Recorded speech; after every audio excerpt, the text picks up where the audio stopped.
World now में आगे बढ़ते हैं, अगली खबर की तरफ चलते हैं। जब सत्ता के शिखर पर बैठा इंसान सनकी हो जाए तो फैसले नहीं, जोखिम पैदा होते हैं। डोनाल्ड ट्रंप का अंदाज हमेशा से अलग रहा, लेकिन सवाल यह है, ये अलगपन की रणनीति है, सनकपन की रणनीति है? आज ये सवाल इसलिए, ये स्टोरी इसलिए आपके सामने रख रहे हैं क्योंकि जंग को 1 महीने हो चुके हैं। इस 1 महीने में इस लड़ाई ने दुनिया को क्या दिया? एक सनकी इंसान की सोच की कीमत पूरी दुनिया ने चुकाई। पूरी दुनिया सनकपन के आगोश में आ गई। आखिरकार कब तक एक सनकी तानाशाह से पूरी दुनिया परेशान होती रहेगी?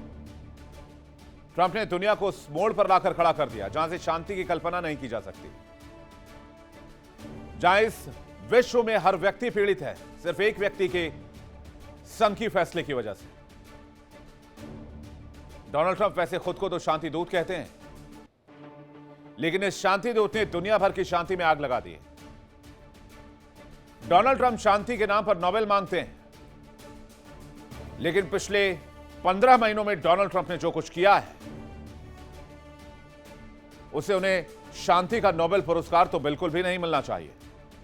हां, दुनिया के महाविनाश का क्रेडिट जरूर दिया जा सकता है। डोनाल्ड ट्रंप ने कैसे दुनिया को डिस्टेबल कर दिया, पटरी से उतार दिया, इस पर नजर डालते हैं।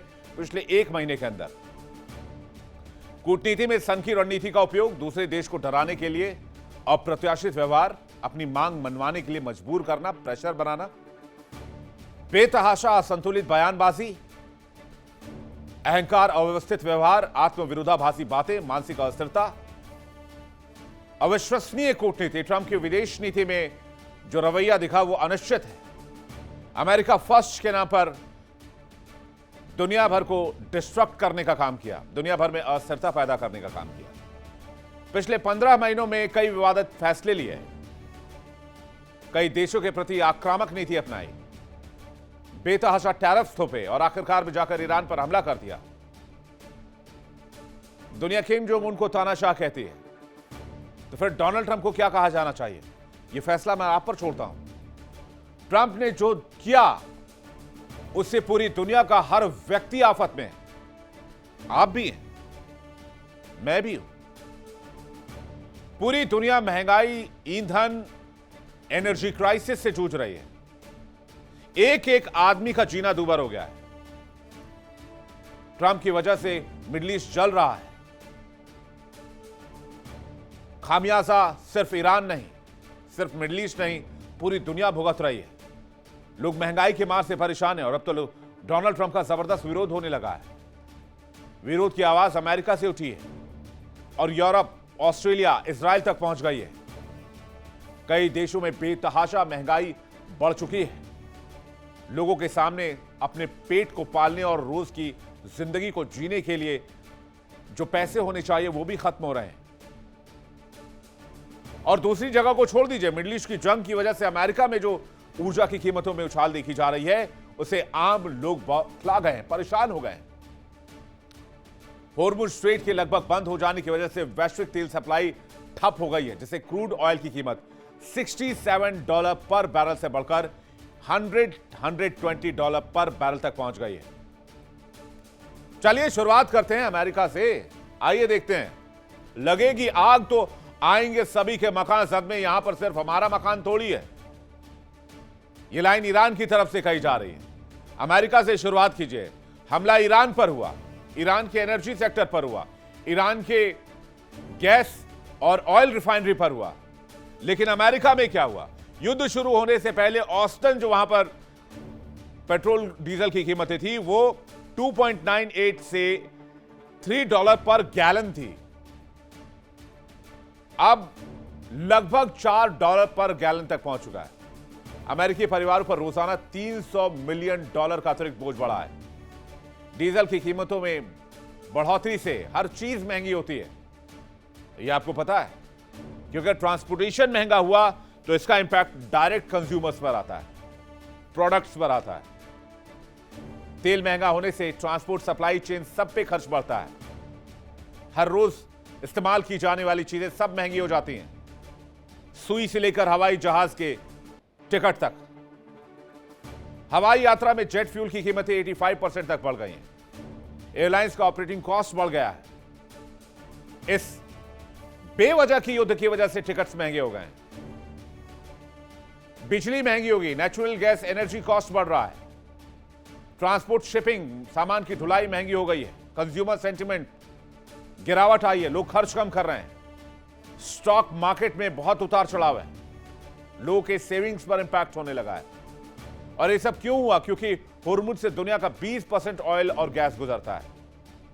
जंग की वजह से ईरान ने इस हुर्मुज को ब्लॉक कर दिया, बंद कर दिया। तो ईरान का प्रॉब्लम क्या सॉल्व करेंगे? उन्होंने एक और प्रॉब्लम दुनिया के माथे पर रख दिया। अमेरिका खुद बहुत बड़ा तेल उत्पादक है, लेकिन वो ग्लोबल प्राइस क्राइसिस से नहीं बच सकता है। जंग लंबी चली तो डोनाल्ड ट्रंप को अपनी कुर्सी तक देनी पड़ सकती है। लेकिन दलील देखिए, इसको डिफेंड कैसे करते हैं ट्रंप प्रशासन। ट्रंप प्रशासन यह कहता है कि यह छोटी कीमत है सुरक्षा के लिए, लेकिन दुनिया के हर एक इंसान पर, हर एक नागरिक पर इसका बोझ बढ़ रहा है, सिर्फ ट्रंप के पागलपन की वजह से। दुनिया को महाविनाश की ओर झोंक दिया गया। और मैं तो हैरान हूं इस बात से कि पूरी दुनिया में कोई कलेक्टिव रिस्पॉन्सिबिलिटी नहीं नजर आती। पूरी दुनिया के लोग कम से कम कहें तो सही कि ये इंसान जो है ये गलत कर रहा है। इसकी वजह से हर मुल्क में हर व्यक्ति परेशान है, हर देश फंसा हुआ है, हर देश एनर्जी क्राइसिस से जूझ रहा है। मिडिल ईस्ट की जंग की वजह से पेट्रोल डीजल की कीमतें दुनिया भर में आसमान छू रही हैं। हॉर्मुज स्ट्रेट बंद होने से ब्रेंट क्रूड ऑयल की कीमत $70 पर बैरल से $120 पर बैरल तक पहुंच गया है और 80 से 95 देशों में पेट्रोल डीजल महंगा हो गया है। जंग में पेट्रोलियम पर क्या असर हुआ है, आइए इसकी भी शुरुआत में अमेरिका से करता हूं। गैसोलीन की कीमत पहले $3 पर गैलन और अब लगभग $4 पर गैलन। डीजल पहले $4 पर गैलन, अब $5 पर गैलन। कनाडा में पहले $4.40 पर गैलन, अब लगभग $6 पर गैलन। डीजल में 30% से ज्यादा की बढ़ोतरी। ऑस्ट्रेलिया में पेट्रोल पहले $4.17 पर गैलन, अब $6 पर गैलन, 50% की बढ़ोतरी। जर्मनी में पेट्रोल पहले $7.76 पर गैलन, अब $9.10 पर गैलन। डीजल $9 पर गैलन, अब जो है वो 30% की बढ़ोतरी है। फ्रांस में $7.30 पर गैलन और अब कीमत $8.56 पर गैलन। डीजल 27% की बढ़ोतरी। ब्रिटेन में पेट्रोल पहले $6.80 पर गैलन और अब $8 पर गैलन। डीजल में 13 से 18% की बढ़ोतरी। जापान पेट्रोल पहले 3.71 पर गैलन, अब 4.43 पर गैलन। चाइना पेट्रोल पहले 4.13 पर गैलन पर डॉलर और अब $5.07 पर गैलन। ब्राजील पेट्रोल पहले $4.47 पर गैलन और अब $4.73 पर gallon.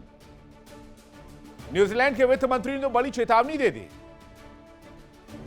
Finance minister Nicola Williams ने कहा कि अगर अमेरिका ईरान का युद्ध लंबा चला तो देश में महंगाई इस साल इतनी ज्यादा बढ़ जाएगी कि इसे कंट्रोल करना मुश्किल हो जाएगा और हम आर्थिक मंदी में जा सकते हैं।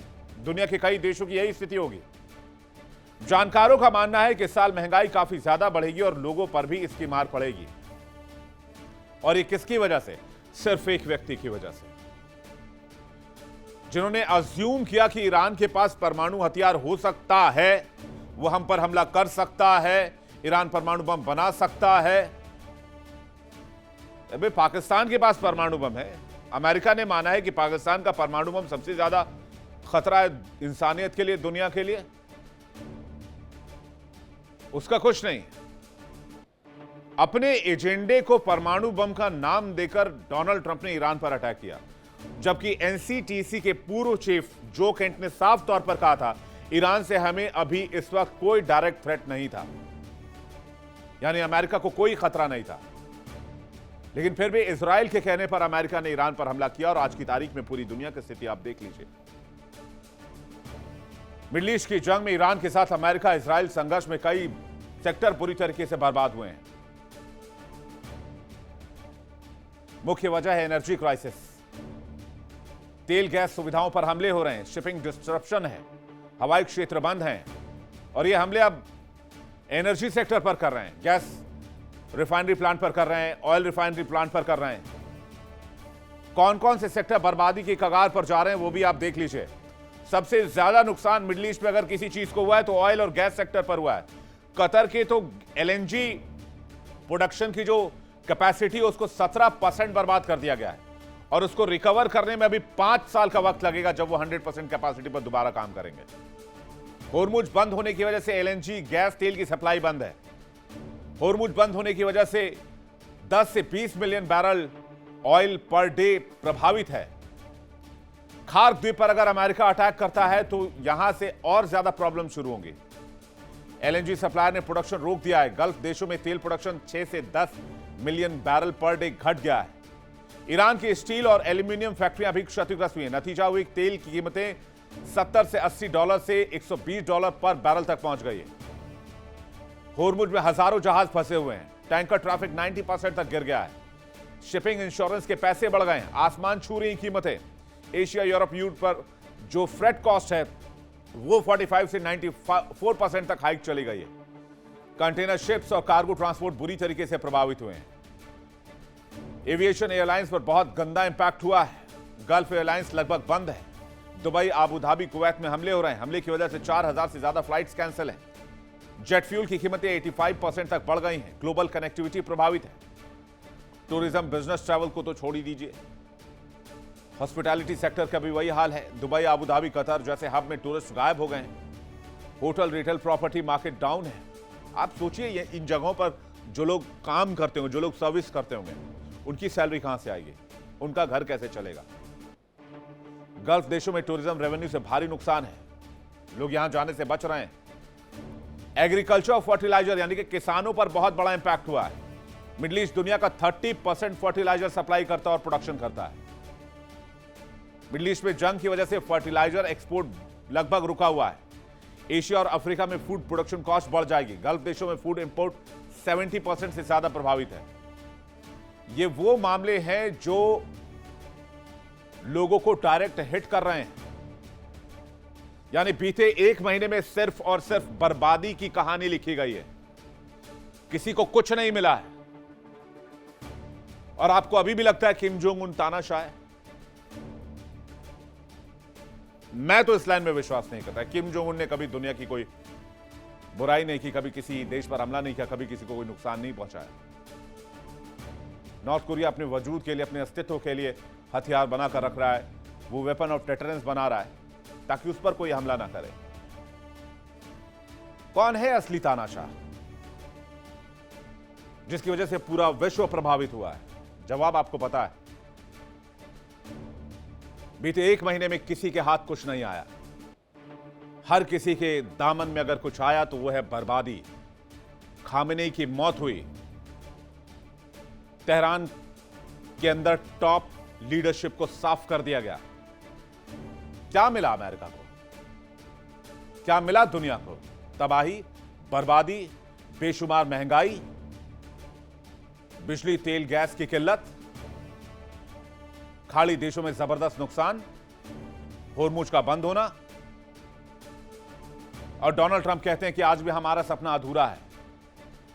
1 महीने की लड़ाई में पूरी दुनिया के इकोनॉमी को तबाह करके कह रहे हैं कि हमने अभी वो हासिल नहीं किया जो हमें चाहिए था। 1 महीने के बैलेंस शीट को उठाकर देखिए मिस्टर डोनाल्ड ट्रंप, आपको समझ में आएगा कि आपने पूरी दुनिया का क्या नुकसान किया है। एक समय में डोनाल्ड ट्रंप बहुत पॉपुलर लीडर हुआ करते थे, लोग बहुत चाहते थे, पसंद करते थे। लेकिन इस बार सबके भ्रम को अमेरिका ने तोड़ दिया, डोनाल्ड ट्रंप ने तोड़ दिया। चलिए जल्दी से नजर डाल लेते हैं 1 महीने के बैलेंस शीट पर। क्या है बैलेंस शीट? सैन्य ठिकानों पर भारी हमले हुए हैं ईरान में, बहुत नुकसान हुआ है, हजारों लोगों की जान गई है। नुकसान ज्यादा है लेकिन ईरान की जवाबी क्षमता जो है वो अभी भी बरकरार है। 77% तक फायर की कैपेसिटी आज भी ईरान के पास मौजूद है। ये लेटेस्ट रिपोर्ट बता रही है। इजराइल में क्या इंपैक्ट हुआ है? रॉकेट ड्रोन हमलों से पूरा देश प्रभावित हुआ है, कई नागरिक हताहत हुए हैं, आर्थिक नुकसान हुआ है, तबाही बहुत हुई है। लेकिन इजराइल ने कहते हैं रिपोर्ट्स को बहुत सेंसर किया हुआ है, जिसकी वजह से एक्चुअल स्टोरी बाहर नहीं आ रही है। अमेरिका में तो डायरेक्ट बहुत बड़ा नुकसान नहीं कहा जा सकता है, लेकिन लॉजिस्टिक्स इंफ्रास्ट्रक्चर मिडिल ईस्ट में तबाह हो गया है। सैन्य खर्च बेतहाशा बढ़े हैं। खाड़ी से यूएस का लगभग सफाया ईरान दावा कर रहा है। जंग में अमेरिका की कहीं से जीत नजर नहीं आती है। एक सिंगल अचीवमेंट नहीं है, माचिस की तीली तक नहीं निकाल पाया अमेरिका ईरान से, लेकिन पूरी दुनिया को नुकसान दिया। आम लोगों को, इस रीजन में स्थिरता को, सबको नुकसान हुआ। हर व्यक्ति परेशान है। क्यूबा में अंधेरा छाया हुआ है क्योंकि वहां पर तेल की सप्लाई नहीं है और क्यूबा में तेल से ही इलेक्ट्रिसिटी बनाई जाती है। रूस ने अभी मदद के लिए 2 टैंकर तेल भेजे हैं, लेकिन ये तबाही की शुरुआत है। अगर अमेरिका नहीं रुका तो पूरी दुनिया में अमेरिका के खिलाफ गुस्सा बढ़ेगा, राष्ट्रपति ट्रंप के खिलाफ गुस्सा बढ़ेगा। और अमेरिका क्यों? अमेरिका के लोग भी पीड़ित हैं। अमेरिका ने के अंदर बहुत बड़े पैमाने पर प्रदर्शन हुआ। 90 लाख लोगों ने प्रोटेस्ट किया है डोनाल्ड ट्रंप के खिलाफ और कह रहे हैं इनको रेजिम से जाना होगा। देखिए इंडिया डेली 24/7 अब आपकी स्मार्ट टीवी पर। इंडिया डेली मौजूद है सभी डिजिटल प्लेटफॉर्म पर लाइव और लगातार। इंडिया डेली 24/7 हर दिन राष्ट्र को समर्पित।